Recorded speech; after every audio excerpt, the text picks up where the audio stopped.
The huge crystal dome stretched high above the meeting hall on Nexus Prime. Inside, representatives from hundreds of different alien species sat in floating chairs arranged in perfect circles.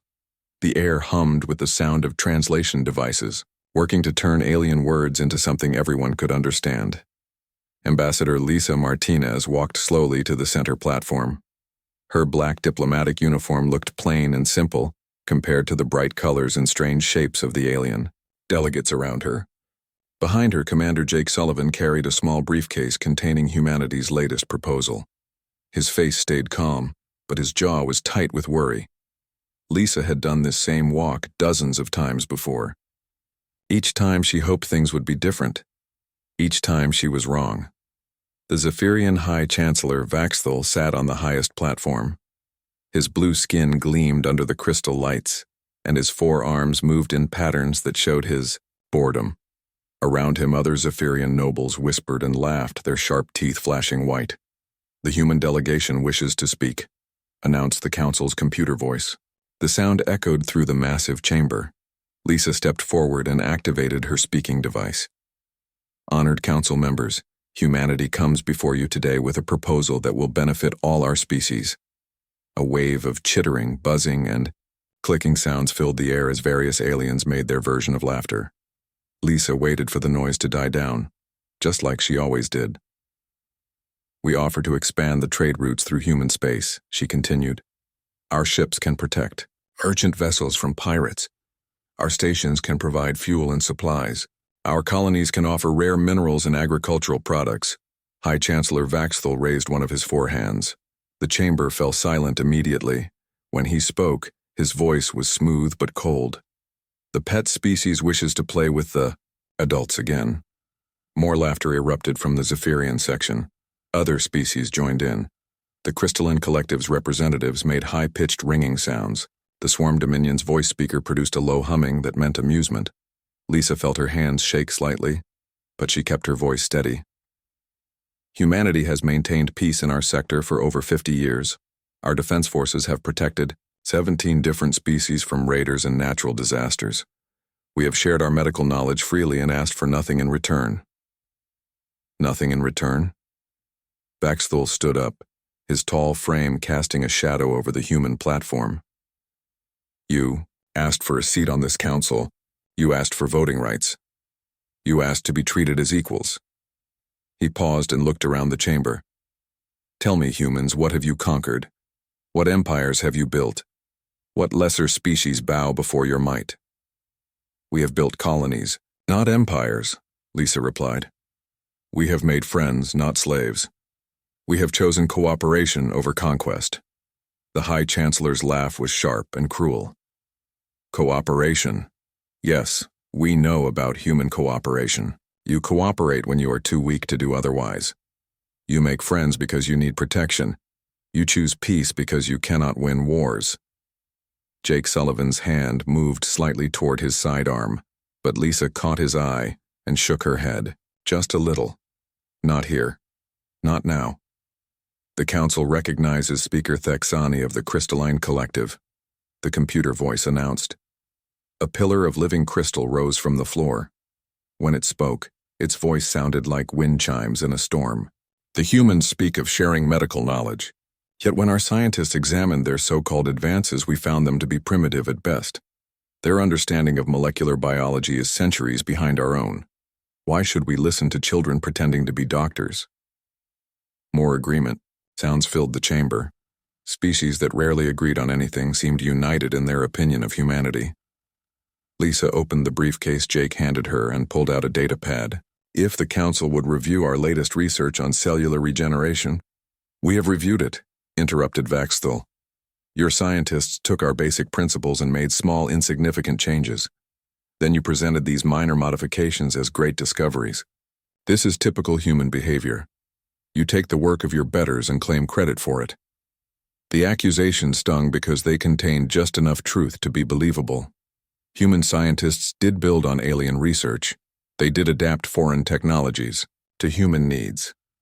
What the aliens never acknowledged was how much improvement and innovation humans added to those borrowed ideas. Humanity requests equal representation in this council. Lisa said, trying one more time. We have as many worlds as the Zephyrian Empire. Our population exceeds that of the Crystalline Collective. Our trade networks rival those of the Swarm. Dominion? Numbers mean nothing, said the Swarm's voice speaker. Its mechanical tone never changed, but somehow it still managed to sound dismissive. 1 billion insects do not equal one true intelligence.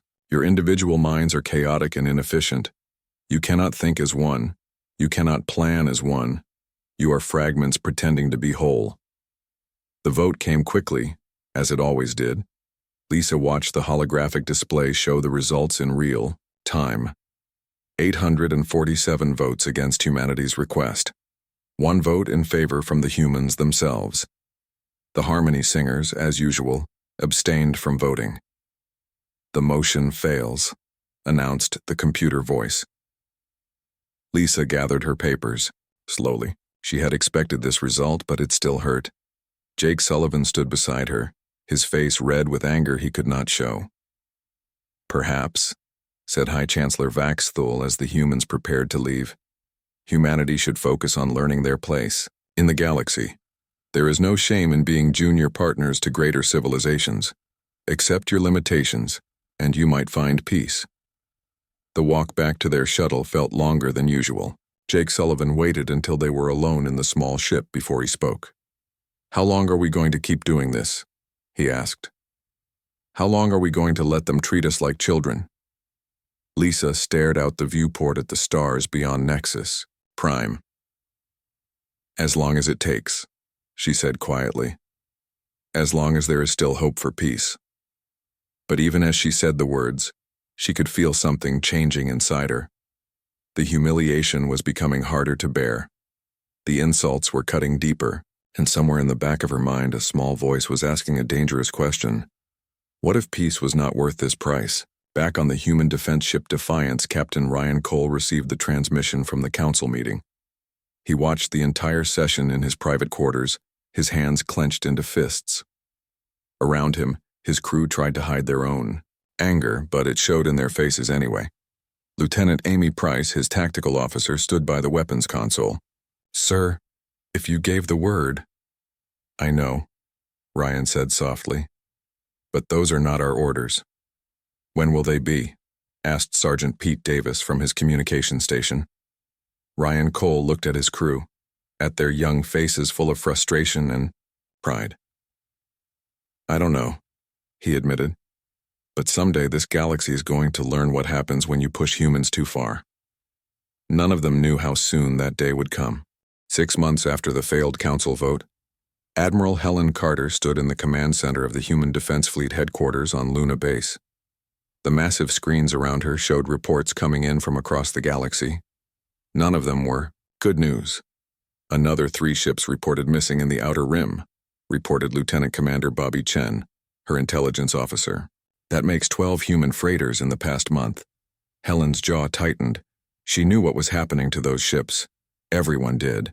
The Zephyrian Empire had begun what they called random inspections of vessels in neutral space. Ships that passed these inspections were allowed to continue. Ships that failed simply disappeared. What does Earth Command say? Helen asked, though she already knew the answer. Same as always, ma'am. File a formal complaint with the Galactic Council. Follow proper diplomatic channels. Do not take any action that might escalate tensions. Helen turned away from the screens and walked to the large window overlooking Earth. The blue planet looked peaceful from here, but she knew that inside the government buildings, heated arguments were taking place every day. President Carl Johnson had built his career on the promise of peaceful coexistence with alien species. His Secretary of State, Monica Lewis, believed that patience and diplomacy would eventually win over the galaxy's respect. They were good people with good intentions, but Helen wondered if they truly understood what humanity was facing. On the other side of the galaxy, Dr. Emma Stone was learning that lesson the hard way. She stood in the research laboratory on station, Kepler 442, watching as her 3 years of work was being packed into shipping containers by crystalline collective workers. This is theft, she said to her former research partner, a crystal being called Veltar. We developed this cellular regeneration process together. You cannot simply take it and claim it as your own. Veltar's crystalline form shimmered with what Emma had learned to recognize as amusement. Take it? Dr. Stone, surely you understand that humans are not capable of such advanced work. This research clearly demonstrates crystalline collective methodology. Your contribution was minimal. At best.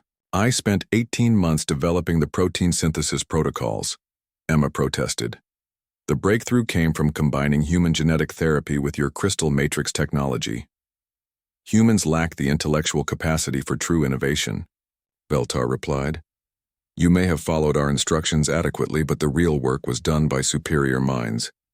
Your species should be grateful for the opportunity to learn from us. Emma watched helplessly as her life's work was loaded onto a crystalline transport ship.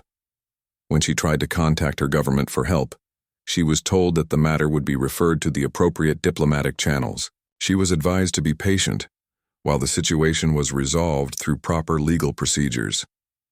Meanwhile, Captain Ryan Cole found himself facing a different kind of humiliation. His ship, the Defiance, had responded to a distress call from a human cargo vessel called the Merchant's Dream. When they arrived, they found the ship being inspected by a Zephyrian patrol squadron. This is Captain Cole of the human defense ship Defiance, Ryan broadcast on the standard emergency frequency. Please identify yourselves and state your business with the human vessel.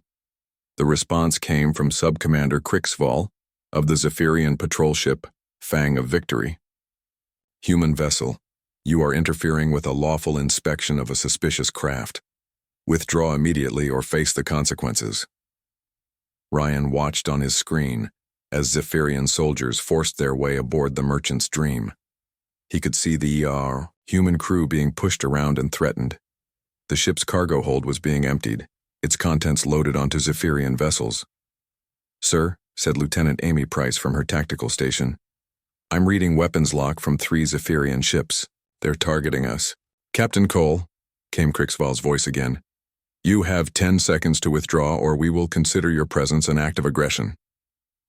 Ryan's hands gripped the arms of his command chair. His crew looked at him with expectation and hope. They wanted to fight. They wanted to defend their fellow humans. But Ryan's orders were clear. Avoid confrontation at all costs. Helm, take us back to the edge of the system, he ordered quietly. Communications, send a full report to Earth Command. As the Defiance moved away, Ryan watched the Zephyrian ships finish looting the human freighter. The Merchant's Dream was left drifting in space, its engines damaged and its cargo gone. The crew would survive, but they would remember this day for the rest of their lives. 3 weeks later, Ryan received a response to his report. Earth Command acknowledged receipt of his transmission. The matter would be investigated through proper channels.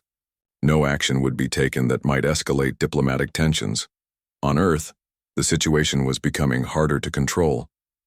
President Johnson found himself facing angry crowds outside the Capitol building. Veterans of humanity's pre-Federation wars spoke at rallies, reminding people of the days when humans fought back against those who threatened them. We didn't bow down to anyone back then, shouted retired General Frank Murphy at a gathering in Washington. We stood up for ourselves. We protected our own. When did we become so weak? The crowds cheered, but President Johnson's security advisors were worried. General Steve Parker, the chairman of the Joint Chiefs, requested a private meeting with the President. Sir, we need to discuss some classified matters, the general said as he entered the Oval Office. Things that even your closest advisors don't know about. President Johnson looked tired. The stress of the past few months was showing on his face. What kind of things, Steve? The kind that might change your mind about how we handled this situation, General Parker replied. There are aspects of humanity's defense capabilities that have been kept secret for nearly 2 centuries. I think it's time you learn the truth. Before the president could respond, his secretary knocked on the door.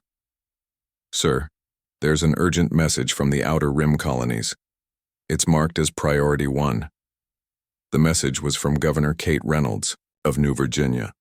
Her face appeared on the president's screen, And even through the static of the long-distance transmission, her fear was obvious.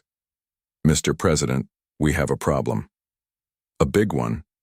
The Swarm Dominion has launched what they call a migration fleet toward our sector.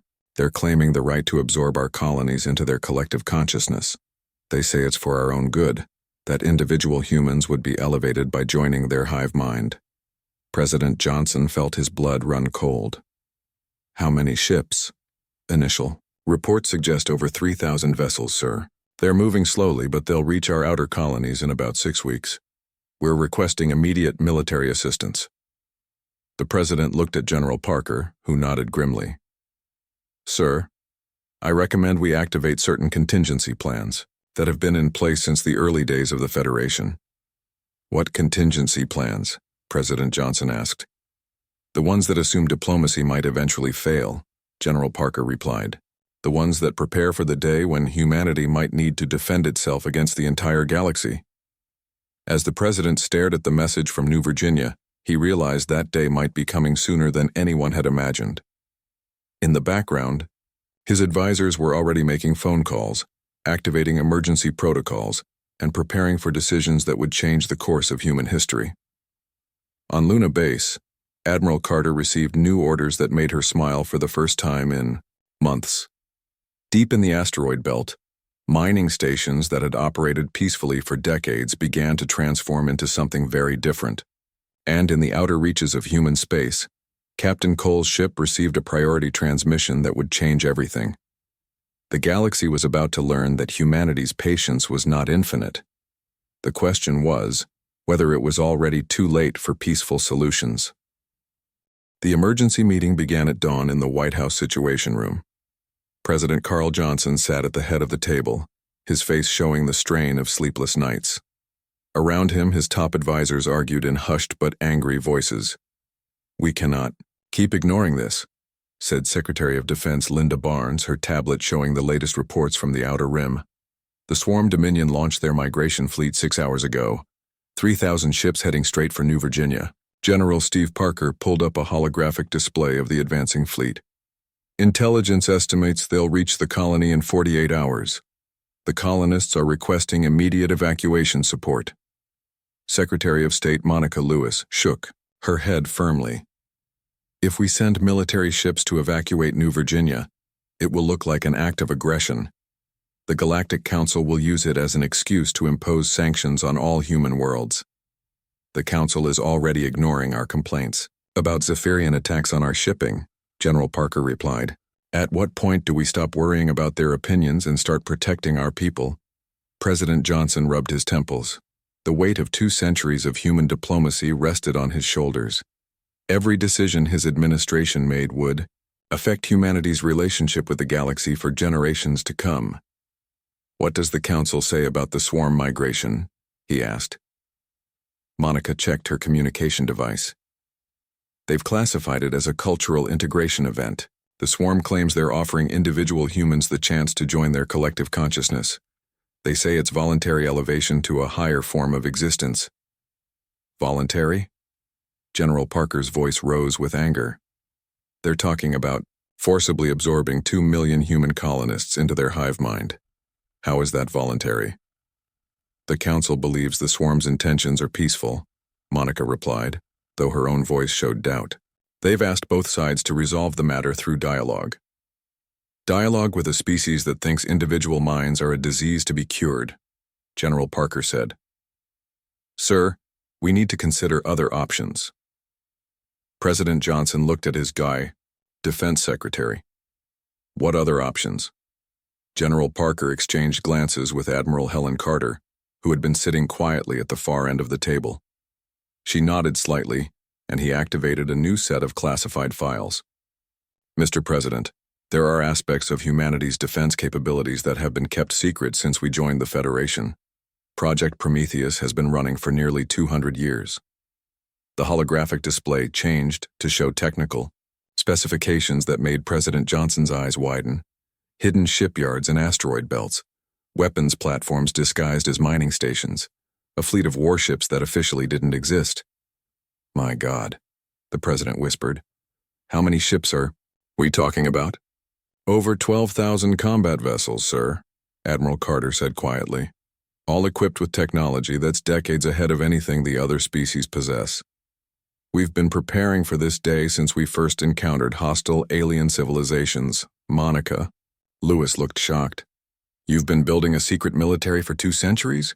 Do you have any idea what this will do to our diplomatic relationships? Our diplomatic relationships are already destroyed, General Parker replied. The question now is whether we're going to let our people be absorbed into an alien hive mind. While we file paperwork with a council that doesn't care, President Johnson stared at the technical specifications. Ships that could travel faster than anything in the known galaxy, weapons that could crack planets, shields that could withstand stellar flares. All of it built in secret while humanity played the role of peaceful junior partners in galactic civilization. Why wasn't I told about this before, he asked. Because every previous administration chose diplomacy over military action, Admiral Carter replied. Project Prometheus was designed as a last resort. The hope was that it would never be needed. And now? Now the Swarm Dominion is heading for New Virginia, with the intention of forcibly absorbing every human on the planet, General Parker said. The Zephyrian Empire is systematically destroying smaller civilizations while the Council looks the other way, and our own people are starting to demand that we fight back. As if summoned by his words, the President's Chief of Staff entered the room. Sir, we have a problem. Protests are starting in major cities across Earth and the colonies. The families of the missing freighter crews are demanding military action. Some of the demonstrations are turning violent. President Johnson closed his eyes. Outside the White House, he could hear the distant sound of crowds chanting. The American people, like humans everywhere, were tired of being pushed around by alien bullies. His secure communication device chimed with an incoming message. The due face of Governor Kate Reynolds appeared on the screen, her expression grim. Mr. President, I need to speak with you immediately. It's about New Virginia. Kate, we're working on evacuation plans. Sir, with respect, evacuation is not an option. This planet has been our home for 60 years. We've built cities, farms, schools. We've raised our children here. We're not going to abandon everything we've worked for because some alien species thinks they know what's best for us. Governor Reynolds paused, and when she spoke again, her voice was steel. Mr. President, my daughter Emily is a teacher here. She has a classroom full of children who were born on this world. Are you telling me I should explain to them that we're giving up their home without a fight? The President felt something break inside him. The faces of 2 million human colonists, including thousands of children, filled his mind. People who had trusted their government to protect them. People who had believed that diplomacy and patience would keep them safe. Kate, he said quietly, what do you need? I need you to remember that we're human beings, not diplomatic bargaining chips. I need you to remember that some things are worth fighting for, and I need you to trust that the people of New Virginia would rather die free than live as slaves in an alien collective. Admiral Carter leaned forward. Sir, if I may, the people of New Virginia aren't asking us to abandon our principles. They're asking us to defend them. There's a difference between choosing war and refusing to surrender. General Parker activated another display showing the swarm fleet's approach vector. The migration fleet will reach New Virginia in 36 hours. If we're going to act, we need to decide now. President Johnson looked around the table at his advisors. Monica Lewis still believed diplomacy could work, but even she looked uncertain. General Parker and Admiral Carter were ready for war. Secretary Barnes was already reviewing military deployment options. Finally, the President turned to the communication screen, where Governor Reynolds waited for his answer.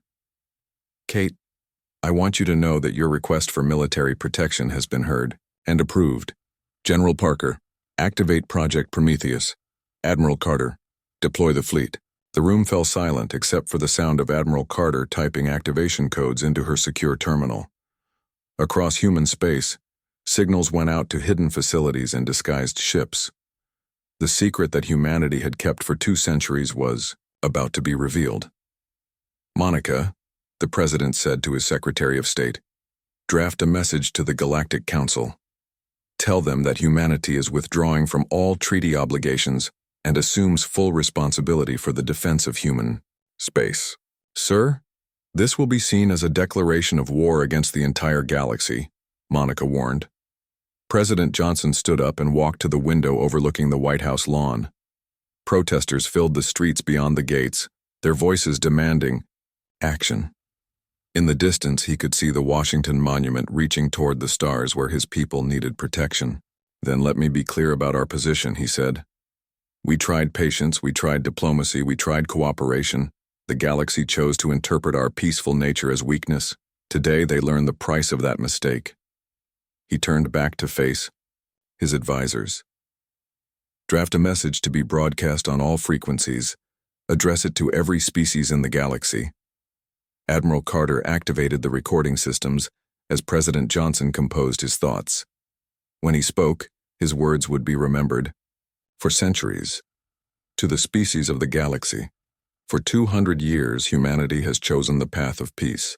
We have endured insults, betrayals, and now direct threats to our people. We chose patience because we hoped you would learn wisdom. We chose cooperation because we believed in the possibility of galactic civilization. His voice grew stronger. You have mistaken our desire for peace as inability to wage war. You have confused our patience with weakness. You have forgotten that humanity survived and thrived on a world that tried to kill us every day for millions of years. The president paused, thinking of the children on New Virginia, of the families of missing freighter crews, of every human who had ever been dismissed or humiliated by alien arrogance.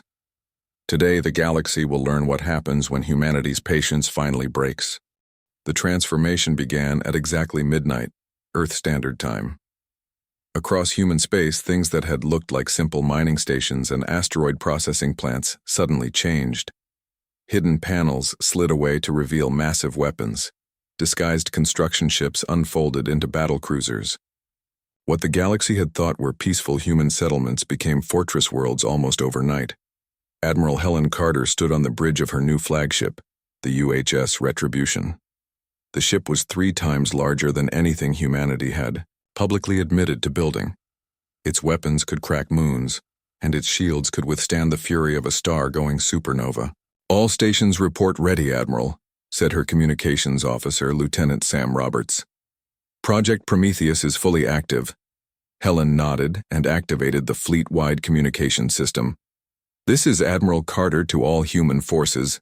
For 200 years we have hidden our true strength in the name of peace. Today that changes.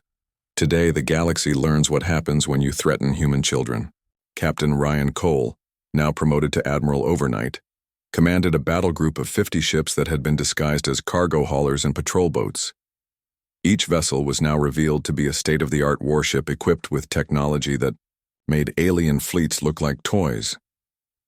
Sir, said Lieutenant Amy Price from her tactical station, the swarm fleet is 3 hours from New Virginia. They're not responding to our warnings to turn back. Ryan's face was hard as stone. Then we'll have to speak in a language they understand. All ships prepare for combat. Target the lead vessels and fire on my command. On the surface of New Virginia, Commander Alex Turner watched the sky with his Marines. The colonists had been evacuated to underground shelters, but Alex and his men would make their stand here. Governor Kate Reynolds stood beside him, no longer looking like a simple colonial administrator. The pistol on her hip and the scars on her hands told a different story. How long have you been military? Alex asked her. Kate smiled grimly. 23 years active duty before I became a governor. Special forces. The peaceful colonial life was supposed to be my retirement. Above them, the first explosions lit up the night sky as human ships engaged the swarm fleet. What should have been a desperate last stand became something very different. The swarm had never faced resistance like this. Their ships, designed to overwhelm primitive species through sheer numbers, found themselves being destroyed faster than they could count. Human weapons fired beams of pure energy that cut through swarm vessels like paper. Human ships moved with impossible speed, appearing behind enemy formations before the swarm could react. Impossible, transmitted the swarm fleet commander. These readings cannot be accurate. Human technology is primitive. Their ships are slow and their weapons are weak. Your information is 200 years out of date, replied Admiral Cole as his flagship destroyed 3 swarm cruisers with a single shot. We've been busy. The battle lasted less than 2 hours. When it was over, the massive swarm fleet was nothing but debris floating in space. Not a single swarm ship escaped to report what had happened.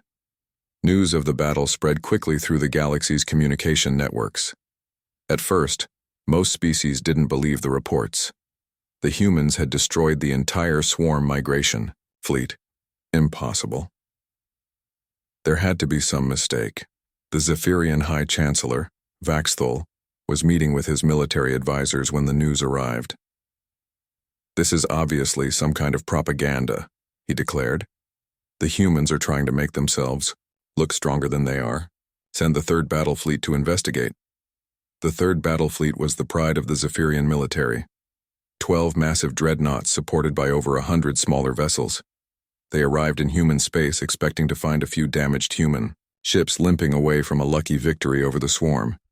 Instead, they found Admiral Carter's fleet waiting for them. "Zephyrian vessels," came the transmission from the human flagship. "You have entered human space without permission. You have exactly 10 minutes to turn around and leave. This is your only warning." High Admiral Zephkor of the 3rd Battle. Fleet laughed at the message. Humans giving warnings to Zephyrians. How amusing. All ships, prepare to show these primitives the power of a real military force. The battle that followed became known throughout the galaxy as the Hour of Judgment. In 60 minutes of fighting, humanity's hidden fleet completely destroyed the most powerful military force the Zephyrians had ever assembled. The human ships moved like dancers, their weapons striking with surgical precision. Every shot found its target. Every maneuver put them in the perfect position. Admiral Carter watched from her command chair as the last Zephyrian dreadnought exploded in a ball of flame.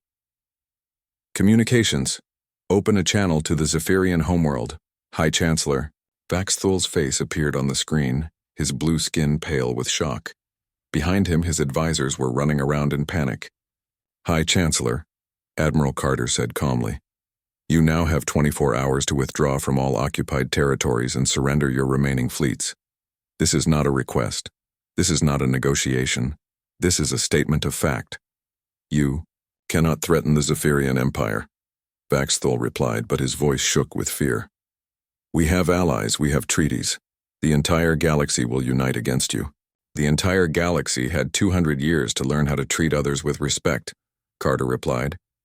"You chose to be bullies instead. Now you face the consequences."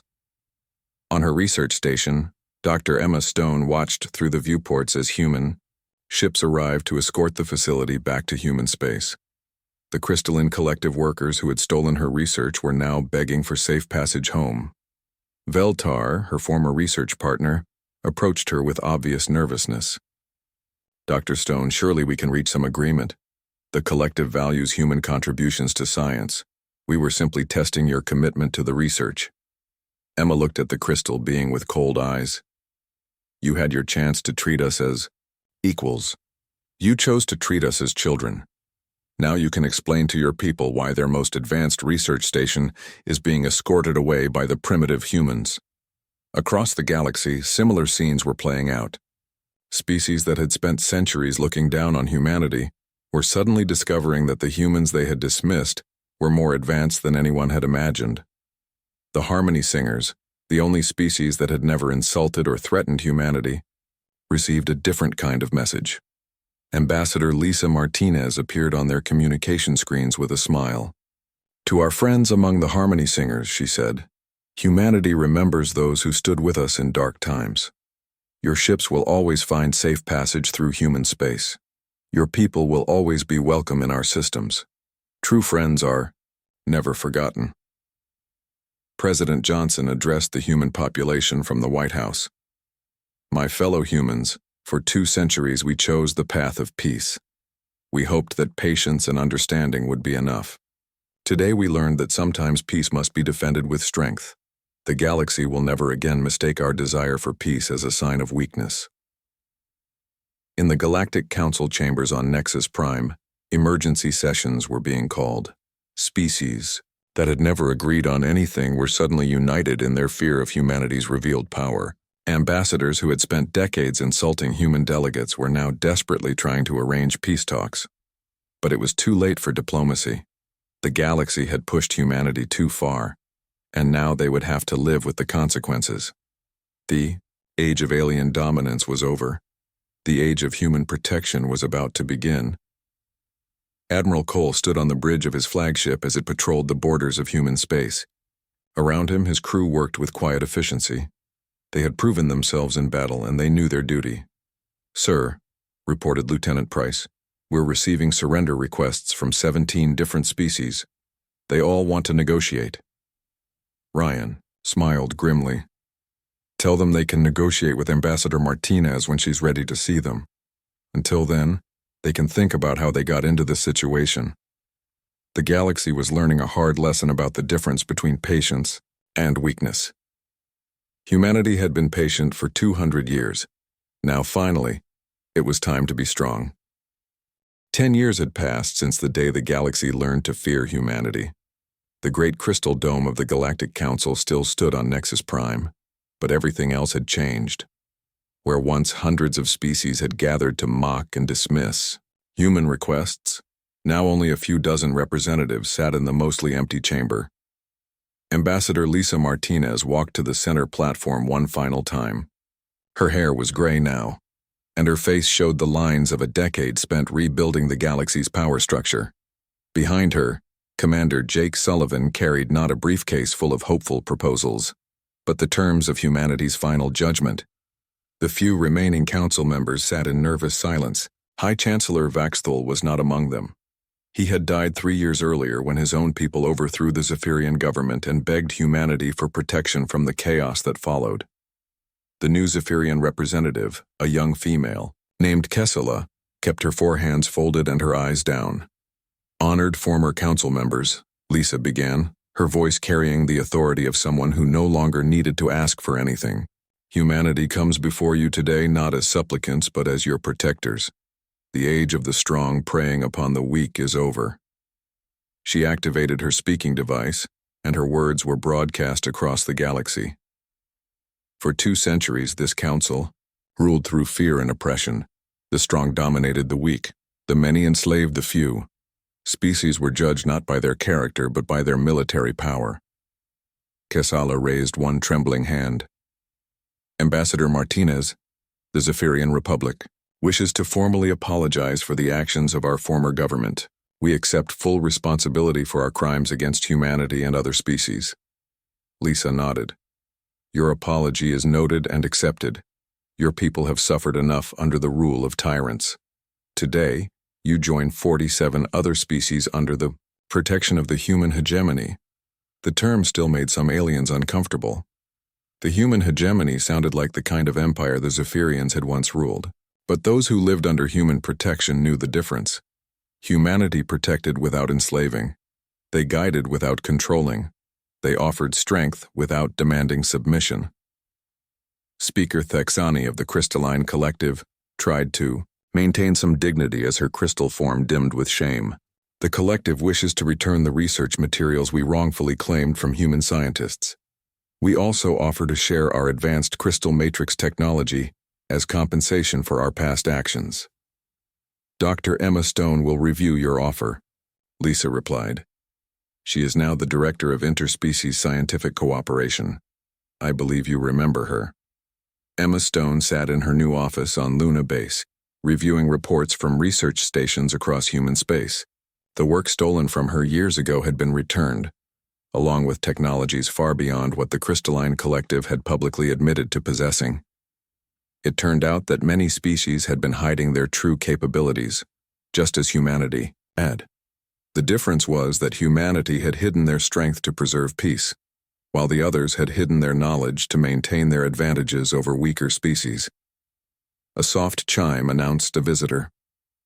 General Steve Parker entered, his uniform bearing the insignia of the Human Defense Command. "Emma, we need your opinion on the Harmony Singer request." Emma looked up from her work. The Harmony Singers were the only species that had never insulted or threatened humanity. They had abstained from the votes that humiliated human diplomats, and they had quietly helped human refugees when others turned them away. "What are they asking for?" Emma asked. "They want to join our research programs," Steve replied. "Full partnership, shared knowledge, equal status. They're offering their harmonic frequency technology in exchange." Emma smiled. "Approved. The Harmony Singers have always been our friends. True friends deserve true partnerships." Meanwhile, on the former Zephyrian colony world of Talon's Rest, Governor Kate Reynolds inspected the new settlement. The planet had been abandoned when the Zephyrian Empire collapsed, leaving behind millions of refugees from a dozen different species. Now it was home to a mixed community of humans and aliens working together to build something better. Commander Alex Turner, now promoted to general, walked beside her. His Marines had become peacekeepers rather than warriors, helping to maintain order while the different species learned to live together. "Any problems with the integration?" Kate asked. "Some minor disputes over territory allocation," Alex replied. "Nothing serious. The Zephyrian refugees are still learning that they don't get special treatment just because they used to be the ruling species. But they're adapting." A group of young aliens approached them. They were children from various species, playing together in ways their parents had never imagined possible. A human girl named Lucy ran up to Kate with a drawing in her hands. "Governor Reynolds, look what we made." Lucy showed her a picture of humans and aliens standing together under a bright sun. "Teacher says this is what the galaxy looks like now." Kate knelt down to the child's level. "That's beautiful, Lucy. What made you think to draw all the different species together?" "Because that's how it's supposed to be," Lucy replied with the simple wisdom of youth. "Everyone is different, but everyone is important." Captain Ryan Cole, now Admiral of the Outer Rim Defense Fleet, stood on the bridge of his flagship as it patrolled the galaxy's edge. His granddaughter, Lieutenant Sarah Cole, worked at the tactical station where her grandfather had once served under him. "Grandpa Ryan," Sarah said during a quiet moment, "why did the aliens think humans were weak for so long?" Ryan considered the question carefully. His granddaughter deserved an honest answer. "Because they confused patience with weakness, Sarah. They thought that because we chose not to fight, we could not fight. They thought that because we preferred peace, we were afraid of war." "But we weren't afraid," Sarah observed. "No, we weren't. We were smart. We knew that once we started fighting, a lot of people would die, so we tried every other option first. We gave peace every possible chance." Sarah looked out at the stars beyond the viewport. "Do you think they learned their lesson?" Ryan smiled at his granddaughter. "Some of them did. The smart ones learned that it's better to be protected by humans than to be conquered by us. The stubborn ones learned the hard way that humanity's greatest strength was never our weapons." "What was our greatest strength then?" "Our choice," Ryan replied. "For 200 years, we chose to keep our weapons sheathed. We chose to offer friendship instead of demanding submission. We chose to protect the weak instead of exploiting them. When that choice was no longer possible, we chose to use our strength wisely." In the abandoned ruins of the old Galactic Council building, maintenance crews were preparing the structure for demolition. The age of alien dominance was truly over. In its place, humanity had built something different. Not an empire of conquest, but a protectorate of peace. President Johnson, now elderly but still sharp, gave his final address to the human people. "My fellow humans, we have learned that peace is not the absence of conflict. Peace is the presence of justice. For too long, the galaxy suffered under the rule of those who believed that might made right. Today we have proven that right makes might." The president paused, looking directly into the camera. "We did not seek this responsibility. It was forced upon us by those who mistook our patience for weakness. But now that we have accepted this burden, we will carry it with honor. The galaxy will know peace not because the strong fear each other, but because the strong protect the weak." As night fell on Earth, Admiral Carter stood in her garden watching the stars. Her fighting days were behind her now, but her legacy lived on in the ships that patrolled the galaxy and the peace they maintained. A young reporter had asked her earlier that day about humanity's transformation from diplomats to protectors. Her answer had been simple. The galaxy thought they knew humanity because they saw our patience. They never understood that our greatest strength was not our weapons, but our choice to keep them sheathed until the moment we decided not to. The stars shone down on a galaxy at peace. Not the peace of the weak submitting to the strong, but the peace of the strong protecting the weak. It was not the peace humanity had originally hoped for, but it was the peace the galaxy had earned, through its own choices. And in the end, no species would ever forget the moment humanity's patience finally broke.